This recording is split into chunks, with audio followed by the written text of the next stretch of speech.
D'ordinaire, la nature n'a de cesse que de produire des stratégies mixtes.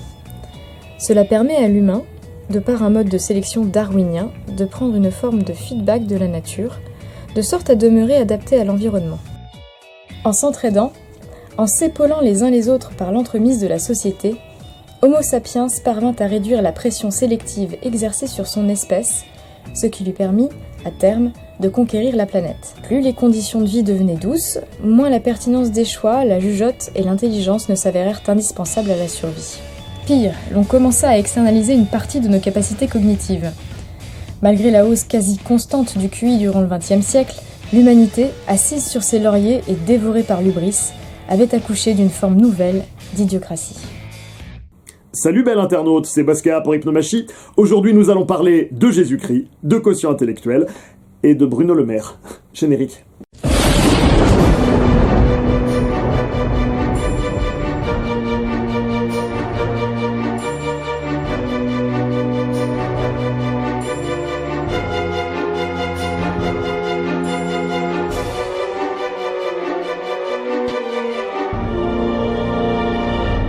Tout n'est pas politique, mais la politique s'intéresse à tout, disait Machiavel. Dans des vidéos précédentes, je vous avais parlé des travaux du professeur Crabtree et de comment nous avons vécu une espèce d'âge d'or de l'intelligence et de comment celui-ci est manifestement en train de se terminer, et ce, pour des raisons, d'après les travaux de cet expert, purement biologiques, de coût d'entretien de l'intelligence.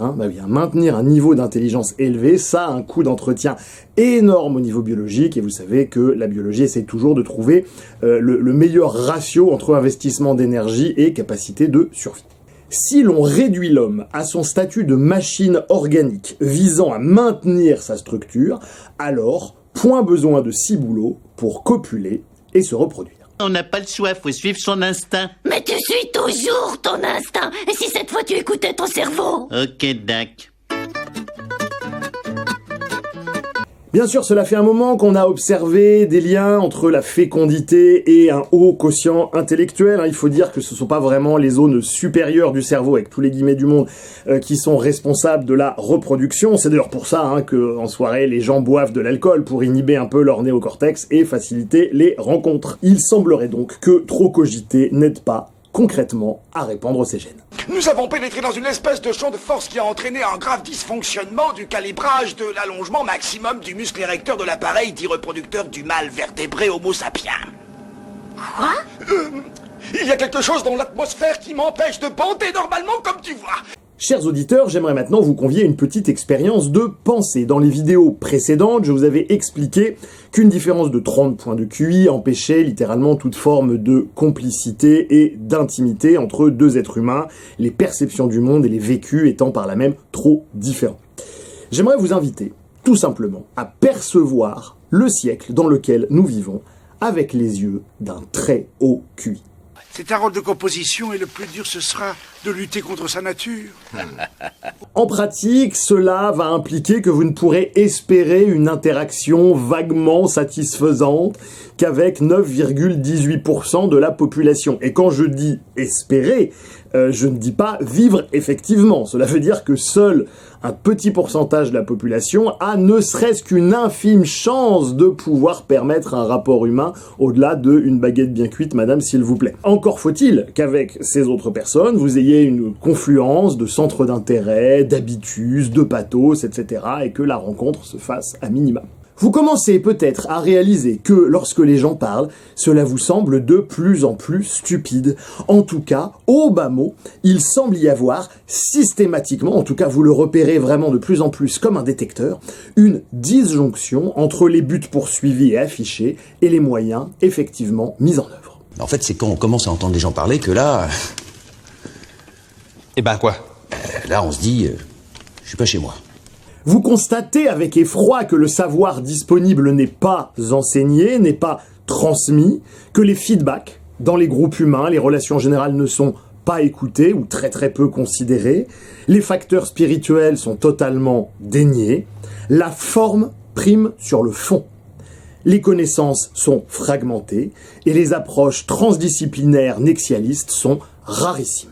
Vous percevez des gens nommés élites, s'agiter, faire beaucoup de boucan pour quasiment aucun résultat.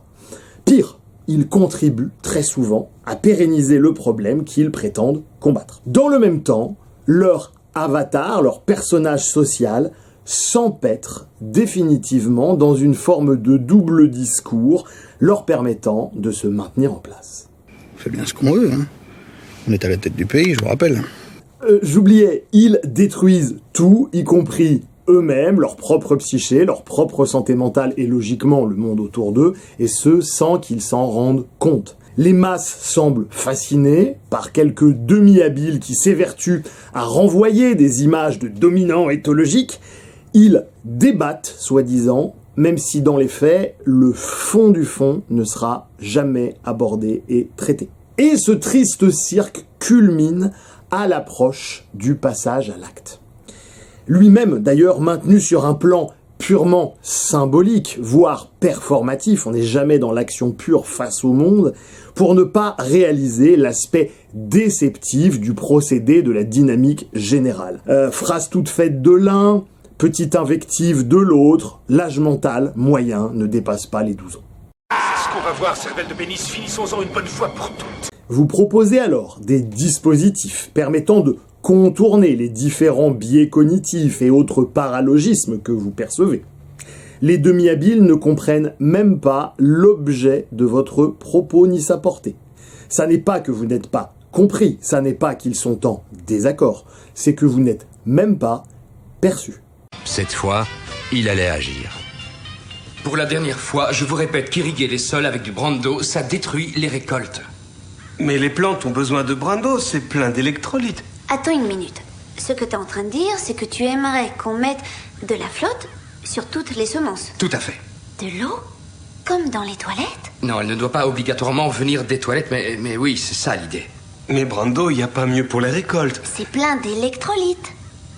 D'accord, écoutez.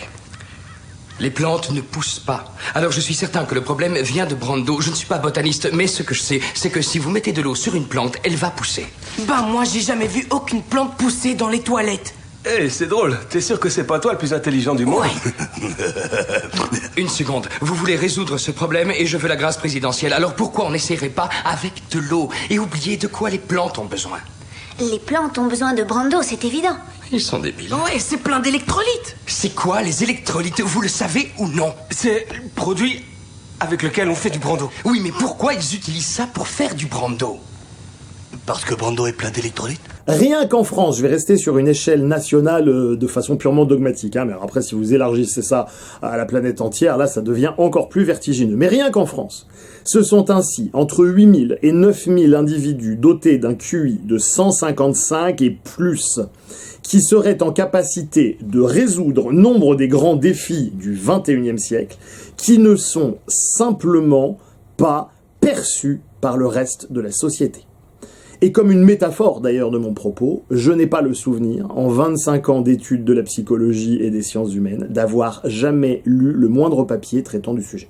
Cette espèce d'étrange cécité à l'intelligence fut particulièrement criante ces dernières années, où l'on vit comme ça un certain nombre de surdoués en bout de courbe de Gauss se faire vilipender sur les plateaux télé par des hordes de demi-habiles, littéralement abrutis par la propagande et répétant en boucle le même message. Des piqûres, des piqûres, des piqûres, toute la journée, des piqûres. En préparant cette vidéo, je suis tombé sur une petite pépite qui est un patient qui a été étudié par le docteur Kilian Schauber de l'université d'Erlangen et qui est un patient qui racontait qu'il s'était fait vacciner 217 fois après vérification des autorités sanitaires.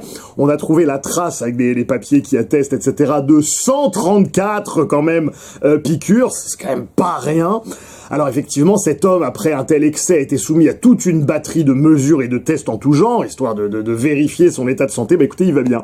Il a juste, et c'est assez prévisible, un taux de lymphocyte T qui crève le plafond, hein, donc qui atteste d'une protection relative contre le virus. Encore heureux, j'ai envie de vous dire.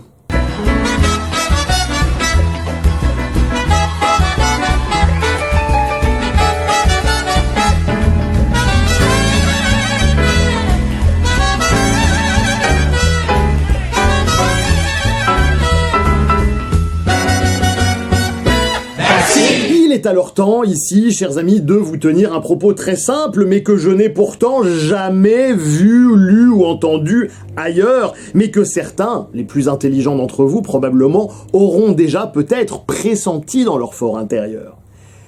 Mes chers amis, la politique, c'est pour les enfants. J'étais fier de ma phrase. C'était une très jolie phrase. Quoi, mais comment hostile, vont s'écrier certains, évidemment, mais pas du tout, je ne suis pas d'accord, oui, mais c'est une façon de créer le monde de demain, vont-ils annoncer, de reprendre en main son destin, d'impacter sur le monde et de le construire, etc., etc. Ok, bon, ça m'évoque au mieux ces espèces de soirées familiales comme ça quand j'étais plus jeune, où ma grand-mère me laissait exprès la grosse part de gâteau au chocolat, entraînant par là, évidemment, mon bonheur le plus complet et le plus éphémère, il faut bien le dire, mais qu'est-ce que j'étais content dans ces moments-là quand j'avais la grosse part de gâteau au chocolat, parce que j'avais à ce moment-là l'illusion que ma volonté d'avoir cette part coïncidait avec mon vécu, sans réaliser que ce que j'étais en train d'expérimenter, de vivre et de traverser avait été 1000 fois pensé, pesé et anticipé par mon aïeul. Donc, je le redis, les adultes ont autre chose à faire de leur vie, de leur existence, que de la politique. Ils vont laisser ça à des gens qui ont besoin de continuer de nourrir cette illusion que leur action personnelle, leurs petites actions provenant de leur petit moi, vont impacter fortement le réel. Comme disait tonton Sigmund Freud, le pouvoir est une perversion. C'est aux enfants que l'on laisse la grosse part de gâteau au chocolat, parce qu'ils ne savent pas se réguler émotionnellement si d'aventure ils se retrouvaient avec la plus petite. Et c'est aussi aux enfants que l'on fait miroiter le fait que la conquête directe, ou encore plus pathétique, indirecte, du pouvoir pourra résoudre quoi que ce soit. Au mieux, cette vaine quête est une forme de narcotique. Probablement parfois plaisant à certains moments du processus, je n'en doute pas, mais un narcotique tout de même. Ce qui faisait d'ailleurs dire à Mark Twain que les politiciens étaient comme des couches. Il fallait en changer souvent, et probablement pour les mêmes raisons. Mon grand-père m'a dit, la sagesse commence par le respect de la diarrhée. Ah bon? Car quand elle t'attrape, elle devient automatiquement maître de tout un mouvement. Ah bon? Elle développe la maîtrise de soi. Elle développe le courage. Elle développe même le pouvoir de la pensée positive. Alors nonobstant cette perle de sagesse africaine, les amis, je dois bien vous avouer que quand je regarde en arrière, j'ai en fait passé ma vie, mais vraiment, j'ai passé ma vie à essayer de comprendre par l'étude qu'est-ce qui fait que l'humain persévère comme ça dans ce que Václavic appelle des ultra-solutions, c'est-à-dire des stratégies inefficaces, coûteuses et infra-optimales. Les foutus, c'est une catégorie de personnes que j'ai créées. En fait, c'est des gens qui, quoi qu'ils fassent, ils échouent. On les connaît. Tu sais, c'est des gens qui échouent tellement bien, ça en devient artistique. Tu les vois, tu fais « Oh, c'est beau quand même. Oh là là, oh là là. » Même en voulant faire exprès, t'aurais pas réussi comme ça, tu vois. Alors, dans une telle étude approfondie des facteurs de l'inefficacité humaine, pour ne pas parler de sa connerie, vous vous doutez bien que le nombre de facteurs explicatifs est absolument colossal. Le nombre de systèmes, de théories explicatives sont légion. Et il s'agit là, il faut bien le reconnaître, d'une véritable compétence spécialisée à part entière. Parmi ces facteurs, on retrouve bien évidemment le contexte, l'environnement au sens bourdieusien, une pensée d'une certaine gauche, etc.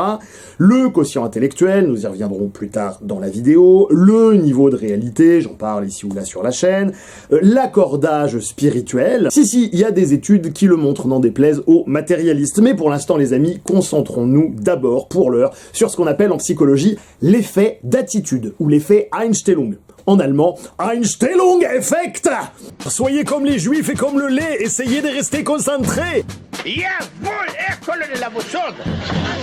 Il s'agit d'une forme de biais cognitif qui est probablement un des plus intéressants de tous les biais cognitifs et un des plus importants à comprendre si vous vous intéressez au sujet. C'est un biais cognitif donc qui consiste à privilégier les solutions, les stratégies connues, maîtrisées ou habituelles, même si elles sont infra-optimales à d'autres propositions, même si celles-ci s'avèrent plus robustes épistémologiquement, plus robustes effectivement dans les faits en termes de résultats bruts, plus logiques, plus fonctionnelles, etc.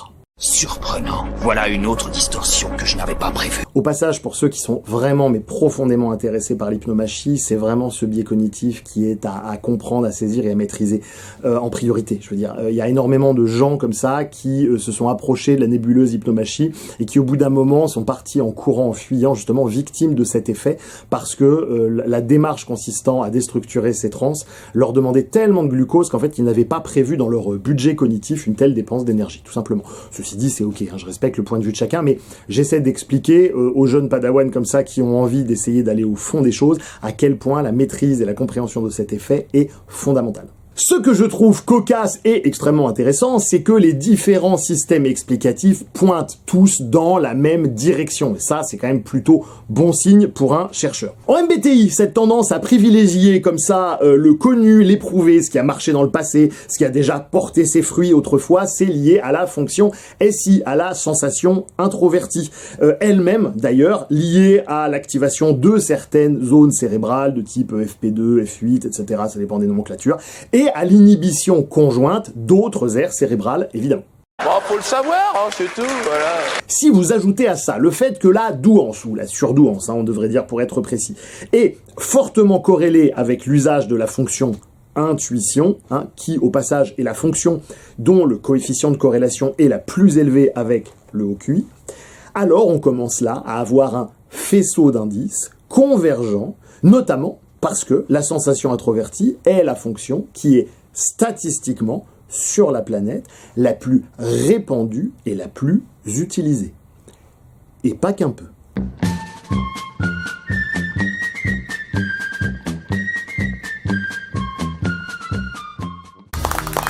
Bravo! Incroyable! Quel génie! Alors bien sûr, on va me dire, ah mais ça ne sont que des corrélats. Bah oui les amis, mais enfin en science, jusqu'à preuve du contraire, on ne fait que des corrélats. On n'a jamais de causalité en science, on a juste des corrélats de plus en plus robustes. Et on n'a pas le choix, on est bien obligé de faire comme ça. Mais ces corrélats-là sont absolument massifs, ils sont réitérés et ils pointent tous tels deux tétons turgescents dans la même direction. De là à dire que l'inverse puisse être corrélé à la connerie, il n'y a qu'un pas que je ne franchirai pas, essentiellement par amour et respect profond de la rigueur intellectuelle, même si dans certains moments, je ne vous cache pas qu'une certaine forme de doute pourrait légitimement être exprimée. Ensuite, on est obligé de retirer la conscience et la confiance, et seulement après, on se pose la question, qu'est-ce qu'on aurait dû faire? Et ça c'est fondamental, les gens. Personne n'est médium. Le meilleur prédicteur des comportements futurs des gens, c'est leur comportement passé. On n'a aucun moyen d'être dans la tête des gens et de savoir ce qu'ils pensent, et on n'a pas d'organe de contrôle, on ne peut pas aller voir si les gens ne sont pas en train d'inventer leurs données. Et donc, la confiance, la crédibilité du chercheur, c'est son trésor, on n'a pas plus que ça. Et donc, c'est pour ça que la fraude, ou même le simple maquillage de CV, c'est évidemment alerte rouge maximale tout de suite, parce que dès qu'on ne peut plus avoir confiance à 100% dans quelqu'un, alors on n'a plus confiance du tout. Effet d'attitude, donc, configuration neurophysiologique spécifique, corrélée à un faible déploiement de l'intelligence, le tout amplifié par un effet de masse statistique. On commence à comprendre pourquoi les choses sont ce qu'elles sont. Si vous ajoutez à ça l'arrêt ou le ralentissement, diront certains ergoteurs, de l'effet Flynn dans les pays occidentaux à la fin du XXe siècle, effet Flynn qui permettait à la population de gagner à peu près un point de QI tous les 3 ans pendant tout le XXe siècle, ça s'est arrêté, et oui, hein, comme le disait le professeur Crabtree dont je vous parlais en introduction, on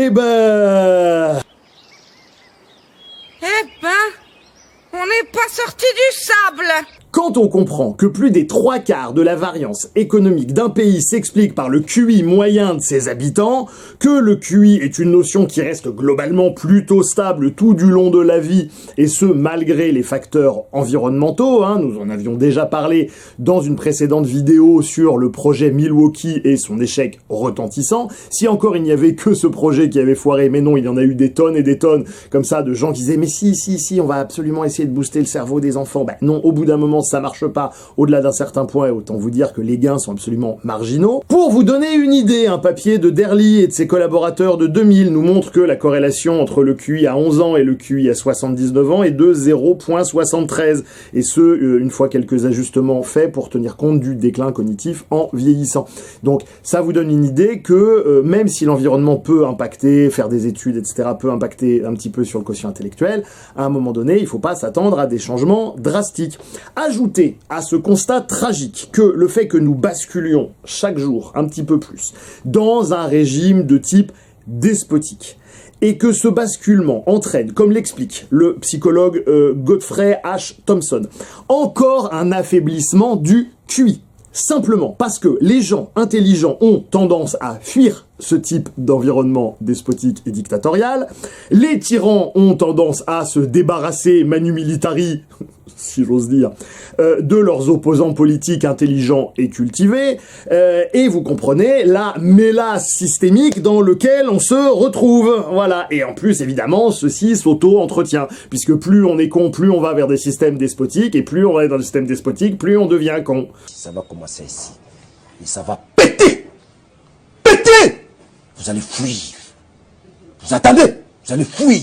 Globalement, et là encore ça n'est pas mon opinion, ce sont des résultats de travaux scientifiques, les individus à haut quotient intellectuel privilégient globalement les systèmes libertariens, ce qui est assez logique.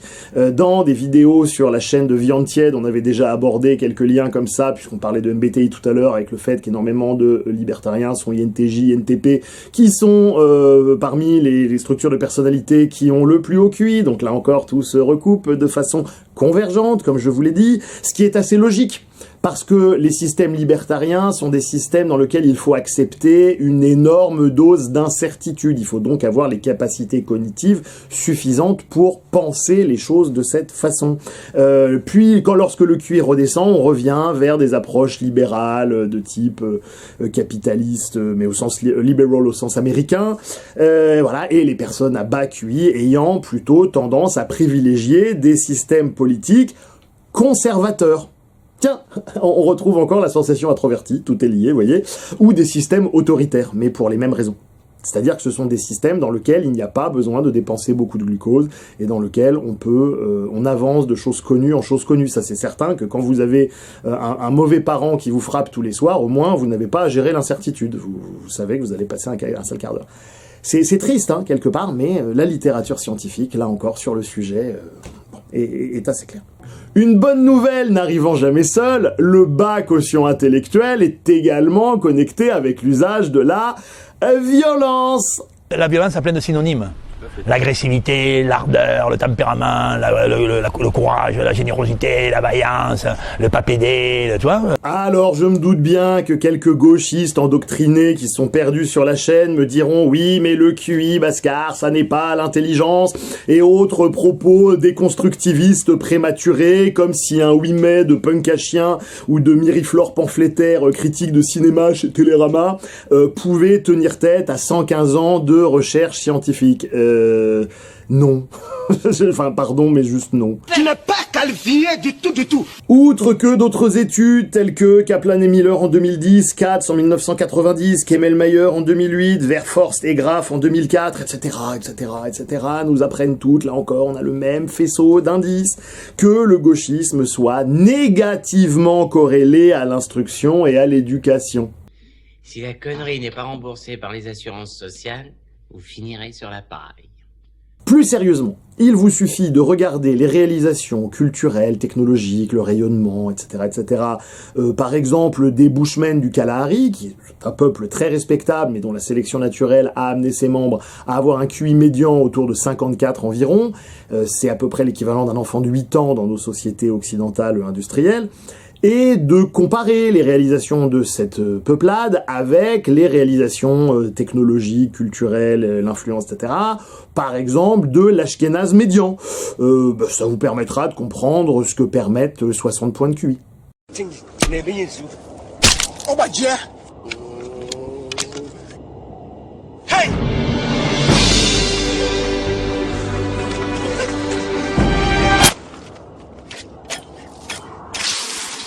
C'est politiquement incorrect, j'en ai bien conscience, mais comprenez bien qu'on n'en est plus à ergoter sur est-ce que c'est avéré ou non, est-ce que le QI, l'intelligence ou non. On en est concrètement à avoir identifié, en 2021, dans une étude de Plomin ou Plomine, je sais pas comment ça se prononce, et ses collaborateurs, basée sur 200 000 personnes, on a identifié 1200 variants génétiques qui impactent et influencent sur le quotient intellectuel. L'idée étant, évidemment, à court ou moyen terme, de passer à une pratique transhumaniste de type ciseaux génétique, pour avoir des gamins plus intelligents. Et je vous rappelle que toutes les différentes fonctions cognitives d'un individu sont corrélées à 0.6, entre 0.6 et 0.9, entre elles et au quotient intellectuel. Ça veut quand même dire que le quotient intellectuel reste vraiment la meilleure description possible de l'intelligence que nous ayons. Donc, désolé, mais les arguments d'arrière-garde de type intelligence multiple de Gardner, biais d'occidentalocentrisme, etc., non, juste non. La marche du monde, que je ne soutiens pas, notez bien, mais la marche du monde donne tort aux partisans de ces pseudo-arguments. Donc moi je suis complètement ok pour déconstruire tout ce que vous voulez en termes de concept et de pensée, j'ai pas de problème avec la déconstruction du quotient intellectuel, à partir du moment où c'est fait depuis un plein de soi, et pas quand il s'agit d'un cheval de Troie idéologique. Ce sont des sujets complexes qui demandent, pour être discutés, d'avoir une véritable connaissance en épistémologie et en psychologie. Moi je vous dis ça, c'est en toute amitié. D'ailleurs, fun fact, est-ce que vous savez à quand remonte la première apparition du terme de psychologie? Il pourrait être intuitif de remonter aux calendes grecques, justement, psyché, psychologie, voilà, ça fait penser à une origine grecque, ce qui est le cas au niveau étymologie, bien sûr, mais non. La première apparition connue, observée de ce terme, date de 1518, sous la plume d'un disciple de Luther, nommé Mélanchthon. Il a rejoint cette semaine son ex-milieu naturel du bloc soviétique. Sans trop de difficultés, puisqu'il s'est aussitôt attaqué à des journalistes, dont il est le prédateur naturel. Vous enregistrez quoi, là? Arrêtez ça, moi, ça tout de suite. Et vous, là, vous savez qui je suis? Vous filmez quoi, là? Je suis un parlementaire, moi. Bien sûr, il peut être tentant d'essayer de chercher à augmenter le quotient intellectuel des gens, notamment par le biais du ciseau génétique. Nous en avions déjà parlé sur la chaîne et tout à l'heure. C'est d'ailleurs ce qui se passe, qui a lieu lorsqu'on instruit convenablement des enfants. Mais, passez-moi l'expression, l'éducation ne fait pas d'un âne un cheval de course. Tout au plus permet-elle au potentiel d'éclore. Encore faut-il avoir la génétique qui va bien au départ. J'avais eu l'intuition d'un mensonge fondamental, d'un mensonge central sur lequel est bâti tout notre système éducatif.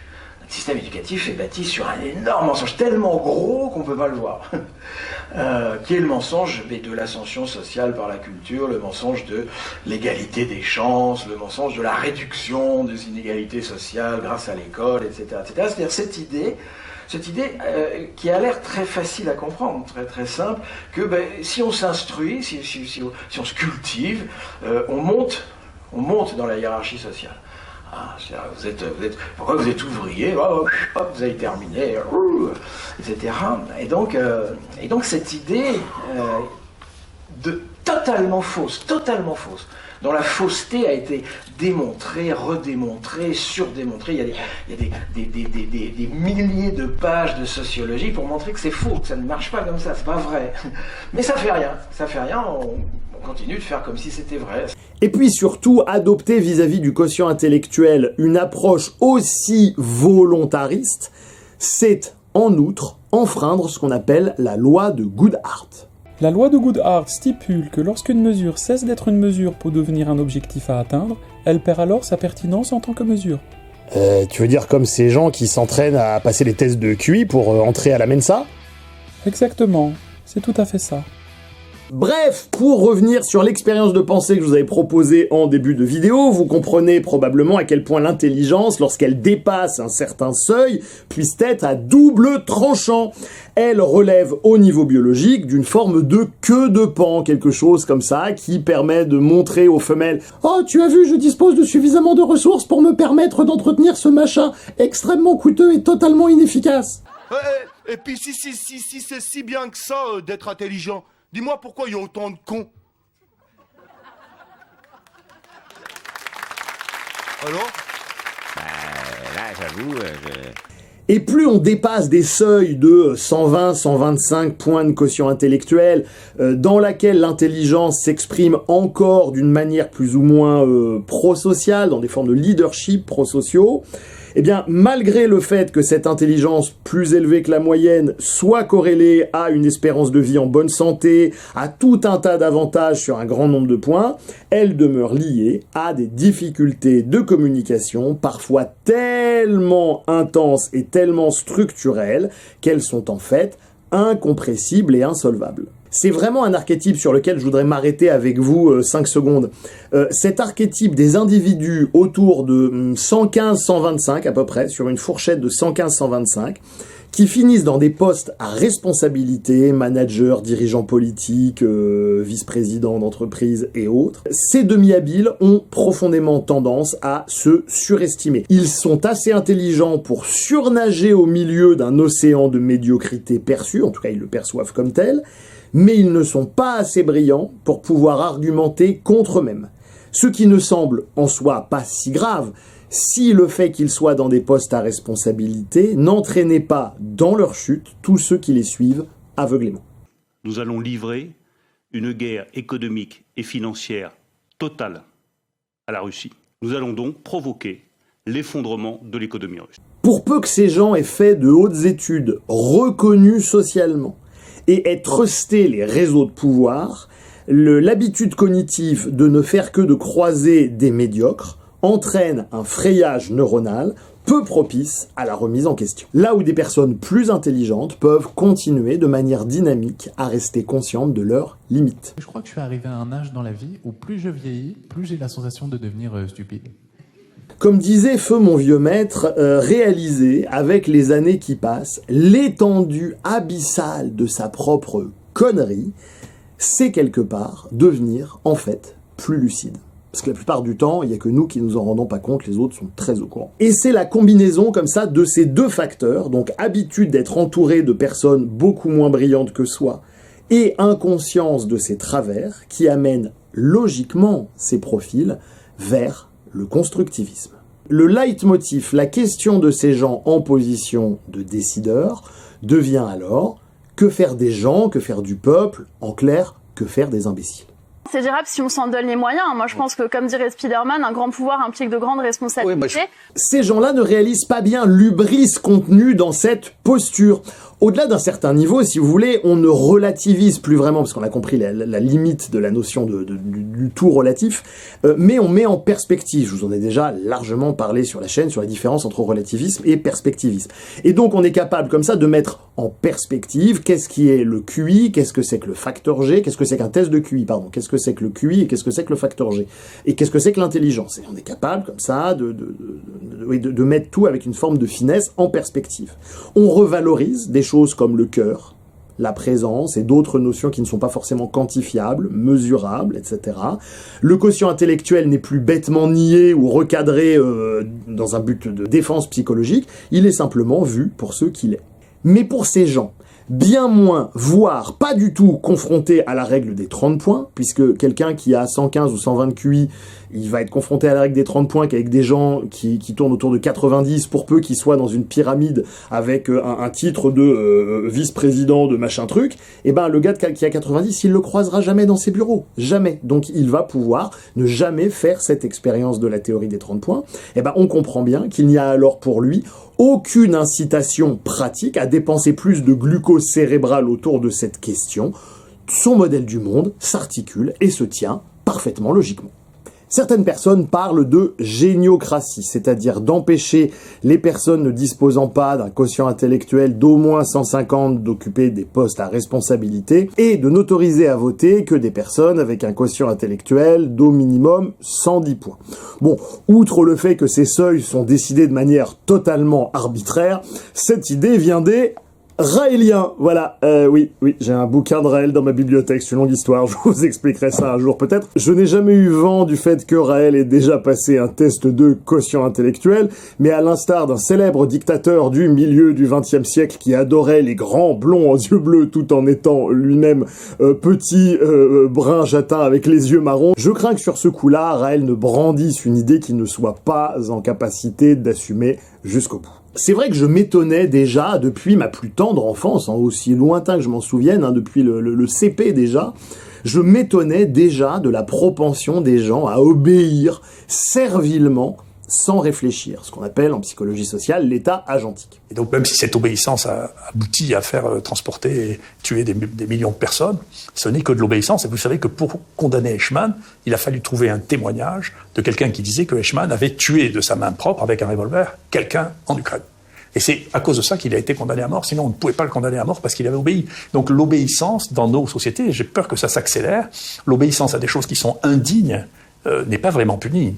Ce que je n'ai pas vu venir et que j'ai mis 40 ans à intégrer dans ma petite caboche, c'est que cet écart de quotient intellectuel qui entraînait déjà un certain nombre d'effets pas vraiment très agréables, allait encore s'intensifier. Putain, fais chier! J'avais tout prévu! En psychologie, ce phénomène qui m'a tant emmerdé s'appelle l'effet Wilson. Wilson! Je suis désolé! Excuse-moi, Wilson! Wilson, je suis désolé! L'idée de cet effet, c'est que l'héritabilité du quotient intellectuel n'est pas fixe dans le temps. Il augmente plus ou moins linéairement, c'est-à-dire qu'il est de 20% lorsqu'on est gamin, il augmente à 40-50% quand on est ado, 60% jeune adulte, 80% quand on est adulte. J'ai rien compris. Non, ou alors c'est moi? Non, moi non plus, j'ai rien compris. En clair, plus vous êtes jeune, moins les gènes de vos ascendants s'expriment. Pour peu que vous ayez reçu ce quotient intellectuel élevé de la part de papa ou de maman qui était très intelligent, voire des deux, plus vous vieillissez, plus vous allez vous rendre compte que votre quotient intellectuel va avoir tendance à augmenter, et ce même s'il était important au départ, augmentant encore l'éventualité d'un décalage. Je prendrai pas ce chiffre pour dire que c'est un échec. Ça n'a pas marché. Et pour les plus malins d'entre vous, si vous lisez un peu entre les lignes, si vous êtes HQI ou THQI, plus vous faites un enfant tard, plus vous augmentez les chances que votre progéniture soit elle-même dotée d'un haut quotient intellectuel. Tout ceci traduit un mécanisme adaptatif biologique intéressant si on le met en parallèle avec les environnements où on fait énormément d'enfants, et ce, à peine pubères. Je vous renvoie, pour faire le lien entre ce que je vous dis là et donc justement ces facteurs biologiques, à la vidéo 34 de la chaîne sur la stratégie R, la stratégie K, etc. Là encore, on comprend bien que c'est une énième tentative de Dame Nature de générer ce qu'elle fait de mieux, c'est-à-dire évidemment des stratégies mixtes. Qui va lui permettre de survivre. Du fromage, du jambon, des choses très concrètes. Que ce soit au niveau des environnements, au niveau des stratégies d'adaptation aux environnements, et aussi au niveau génomique. Et je dis génomique à dessein, je ne dis pas génétique, je dis bien génomique. Bref, on commence à discerner là les contours d'une forme de fracture intra-espèce, prodrome de ce que le transhumanisme risque fort d'entériner pour de bon. Fracture ou faille, ça s'écarte. Alors que reste-t-il comme alternative viable aux individus les plus intelligents pour survivre dans un monde pareil à partir du moment où leur quotient intellectuel, donc là encore je ne parle pas des gens à 125, 128, où en général bon ça va, ils se débrouillent très très bien, je vous parle vraiment des gens à 155, 160, enfin qui se prennent la règle des 30 points dans la tronche vraiment tous les jours. Parce que vraiment, quand on est à 160 de QI, c'est 2 à 3% de la population avec laquelle on peut espérer connecter. C'est les chiffres que je vous ai tout à l'heure, c'était pour des quotients intellectuels qui étaient autour de 140, 145. Bon, c'est pas forcément très très simple. Eh bien, il n'y a pas 36 solutions. Lâchez prise et aimez. Moi aussi, je vous aime. Alors cela m'évoque irrésistiblement les paroles de Jésus-Christ quand il disait « Aimez-vous les uns les autres ». Et j'en profite pour faire une petite parenthèse sur cette parabole ou sur ces propos qui sont extrêmement mal compris en Occident et dans la chrétienté en général. Le Seigneur a sorti tout un tas de bêtises, inepties, paraboles et tout le pataquès. Aimez-vous les uns les autres, c'est un extrait, c'est-à-dire qu'on a pris une formule choc, on l'a sortie de son contexte. Or, il est très important lorsque l'on étudie les Écritures et ce genre de texte, de toujours remettre les propos dans leur contexte. Si on entend « aimez-vous les uns les autres », c'est une phrase à l'impératif. Une phrase à l'impératif, on est presque déjà là dans une forme d'idéologie, si vous regardez bien. Est-ce que vous pensez franchement que dans un enseignement traditionnel authentique, on dit aux adeptes « faites ceci, aimez-vous, lavez-vous, transformez-vous, faites du sport ». Est-ce que vous pensez franchement qu'on parle aux adeptes d'un point de vue aussi infantilisant avec l'usage de l'impératif? Bien sûr que non. Ça devrait vous mettre la puce à l'oreille. Parce que dès qu'on fait ça, on crée un idéal du moi, c'est-à-dire une vision de soi grandiose dans lequel on aime les gens, et on dit, voilà, vous êtes là, et puis il faut arriver ici. Non. En général, un être humain fait de chair et d'os ne peut jamais arriver au niveau d'une espèce d'avatar fantasmé qui s'est construit, ne serait-ce que parce qu'il y a un principe de réalité qui fait qu'on est fait de chair, d'os, et que nous sommes un certain nombre de pécheurs faillibles et d'individus limités. Stéphanie est limitée. Donc ça n'est simplement pas possible que dans un enseignement réellement traditionnel, on entende ce genre de choses parce que c'est une mise sous transe. Là, on est en train de créer ce qu'on appelle un idéal du moi, justement, en PNL, en coaching, on dit ça, voilà, une vision idéalisée de soi-même, un moi idéal, et donc on va créer un phénomène de comparaison, on va créer une dualité, on est en train vraiment de mettre la personne sous transe. Donc c'est complètement dissonant et incohérent par rapport à ce que c'est qu'un enseignement réellement traditionnel. Non. Quand vous regardez les textes, ce qui est dit, c'est « Aimez-vous les uns les autres, virgule, comme je vous ai aimé ». Et là, ça change tout. Ça n'est plus une exhortation à devenir ou à agir dans telle ou telle direction. C'est un constat simple, fait dans le cadre d'une relation complice, dans une relation d'amour entre Jésus et ses apôtres, et où il leur dit simplement « De fait, tu t'es fait aimer, je t'ai vraiment vu, je t'ai vraiment aimé, et par conséquent, maintenant que tu es plein de cet amour qui nous dépasse, et moi et toi, et qui provient du Père, va dans le monde et va redistribuer, va refaire la même chose que j'ai fait avec toi. » Autrement dit, on n'est plus en train de créer un idéal du moi, on est en train de dire à quelqu'un que l'on sait être gorgé d'une certaine énergie qui s'auto-renouvelle puisque l'apôtre est directement lié à la source, va dans le monde et redistribue cette énergie. On n'est quand même pas tout à fait sur la même finesse d'interprétation.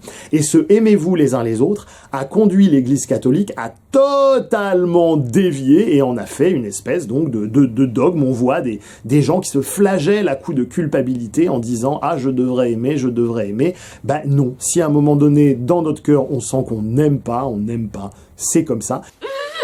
Je suis en train de me dire que tu m'aimes pas. Parce que si tu dis ça, je t'appellerai plus. Et je serai plus dans ta vie.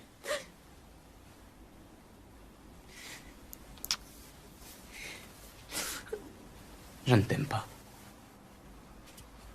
Paradoxalement, c'est quand on reconnaît qu'il n'y a pas d'amour à un endroit, à un moment, et que l'on s'accepte ainsi que l'on devient alors capable d'aimer autrui.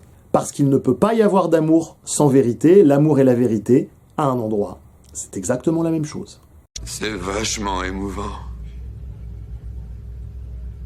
Et de mettre au service de la communauté les fruits provenant des capacités extraordinaires que le Créateur lui a données, tout simplement.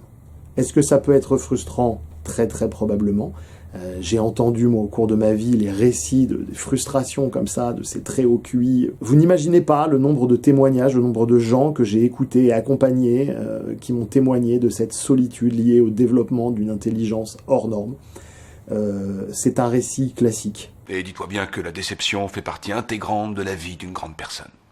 Il n'y a pas vraiment de solution à ça, dans le sens où la profonde solitude est l'envers de la pièce. Sauf peut-être si on a la chance d'être merveilleusement bien entouré par une compagne ou un compagnon affectueux et par quelques amis formidables, et c'est tout ce que je vous souhaite. Voilà, petite vidéo pour vous partager donc tout un pan de mes recherches sur le thème de la douance et sur la connerie humaine. Je voulais vraiment vous expliquer à quel point ces questions complexes étaient multifactorielles, à quel point il fallait se garder de ne voir les choses qu'au travers d'un seul prisme, hein, le quotient intellectuel, les niveaux de réalité, etc., etc. Plus vous étudiez, plus vous augmentez le nombre d'angles d'approche autour de la problématique et plus vous êtes conscient de l'infinie complexité du sujet. Non, la biologie n'explique pas tout. Non, la psychologie n'explique pas tout. Non, le quotient intellectuel n'explique pas tout. Non, les niveaux de réalité n'expliquent pas tout, etc., etc. Humilité, humilité, humilité sur une question qui est... Voilà, moi, comme je vous l'ai dit, c'est vraiment littéralement toute ma vie que j'ai passé, que je continue de passer à étudier cette question. Je voulais simplement partager avec vous un certain nombre de faits, de corrélations, d'études scientifiques qui vont dans le même sens et qui dressent tout un portrait assez cohérent, hein, d'ailleurs, du fonctionnement de ce que peut être l'humain et de sa relation à l'intelligence, aux autres et à son environnement. Un grand merci aux tipeurs d'être encore et toujours là et de me soutenir dans ce travail. Merci à ceux qui mettent des pouces vers le haut, encore et toujours pour le référencement. Ça fait très très plaisir. Là, on va faire les 10 ans de la chaîne. On va faire les 10 ans de la chaîne à Noël prochain. Voilà.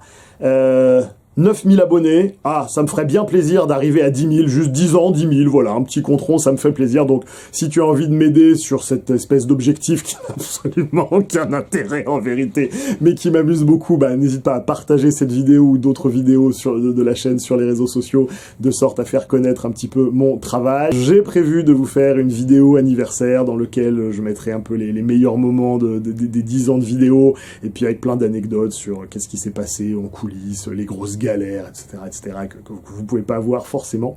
Voilà, si vous avez des questions, des remarques à mettre dans les commentaires, vous n'hésitez pas, je vous lirai avec plaisir. Salut Internet. Koulibaly Jules.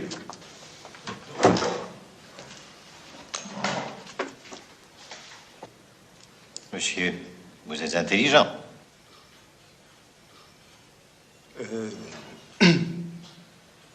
Je vois pas. Oui. Je vais vous aider. Qu'est-ce qui vous sépare d'un imbécile?